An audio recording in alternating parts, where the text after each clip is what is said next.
Joignez-vous à la discussion. Appelez ou textez le 187 Cube Radio 1877-827-2346. Alors, on est avec Emmanuel Latraverse, mais Emmanuel, si tu me permets, on va aller rejoindre tout de suite une citoyenne, Louise, qui veut ventiler sa colère contre la STM. Louise, on vous écoute.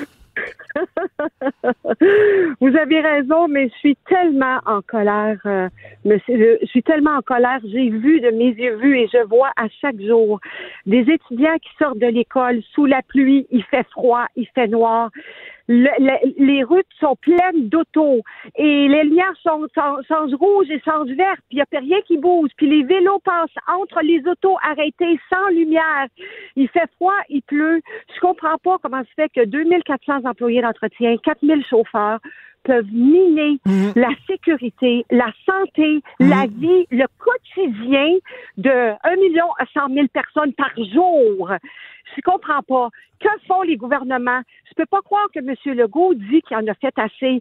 Il a fait quelque chose sur papier. Ça prend des solutions, ça prend de l'action.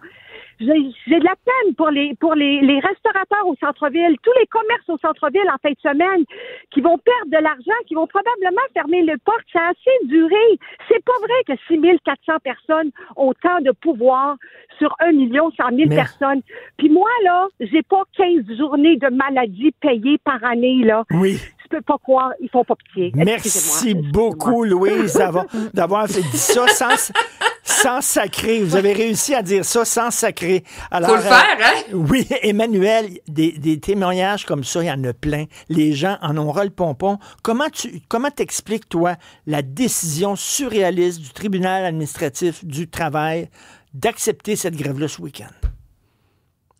Ben, deux choses. Premièrement, il faut comprendre que le tribunal administratif du travail revise essentiellement une entente qui a été conclue entre la STM et son syndicat.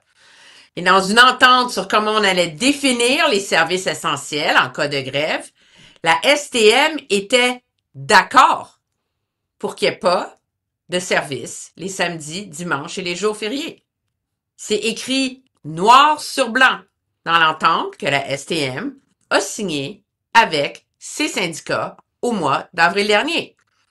Là, tout d'un coup, la STM se réveille et dit « Ah, ben finalement, pas sûr c'est une bonne idée. » Ben, là, le tribunal, premièrement, se base sur ce qu'avait utilisé la STM à l'époque pour justifier que c'était pas nécessaire d'avoir des autobus puis des métros la fin de semaine en disant que c'est majoritairement des transports pour le loisir, etc., etc. Donc, numéro 1, demander à la STM.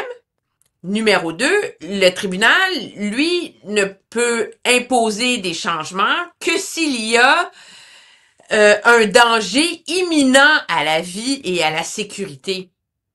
Donc, la notion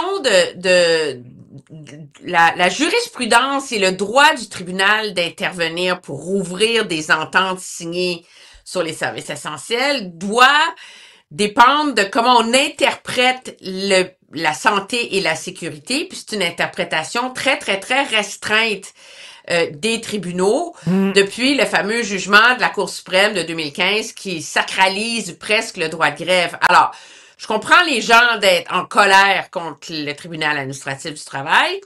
Je leur dis, le tribunal administratif du travail, sa job, c'est pas d'inventer des lois, c'est d'interpréter les lois telles qu'elles sont écrites actuellement. Puis il faut s'en prendre à la STM qui jugeait au mois d'avril que c'était pas grave qu'il n'y ait pas de métro puis d'autobus les fins de semaine. Là. Et comment ça se fait que le gouvernement... la raison pour Comment ça se fait que le gouvernement juge pas que la mobilité dans une ville, c'est pas un service essentiel? Ben ça, c'est tout un débat. Je pense que c'est la raison pour laquelle le gouvernement a déposé et fait adopter la loi 14, qu'on l'appelle maintenant, qui vise à élargir la définition de service essentiel. C'est comme si le gouvernement s'est rendu compte que ce fameux jugement de la Cour suprême qui limite le pouvoir des gouvernements d'intervenir en cas de grève ou de conflit de travail est écrit de telle façon qu'il faut inventer du droit nouveau. Tu sais? Parce que le cadre actuel légal est tellement restrictif. Et c'est là que le ministre Boulay propose qu'on ait une interprétation de santé et sécurité qui est plus large, puis qui inclut le bien-être de la population, le bien-être de la société, le bien-être économique. Dans quel cas, ben là, c'est évident là, qu'il faudrait qu'il y ait du service la fin de semaine pendant la grève. Mais t'sais, tout le monde est comme coincé dans cette histoire-là. Moi, je pense que le gouvernement ne veut pas imposer une loi spéciale à nouveau parce qu'il l'a déjà fait avec les médecins. Fait que là, à un moment donné, t'es comme coincé. Tu sais, quand t'as abusé la première fois, ben là, c'est difficile de l'utiliser pour les bonnes raisons la deuxième.